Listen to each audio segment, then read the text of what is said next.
มาข้าวเหนียวทุเรียนของแท้เนี่ยซื้อข้าวเหนียวมาพร้อม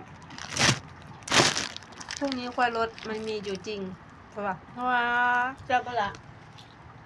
อร่อยไหมมาก อร่อยมากพี่น้องเอ้ยข้าวเหนียวทุเรียนของแท้รสแม่นแต่เพื่อเจ้าหายยี่ละ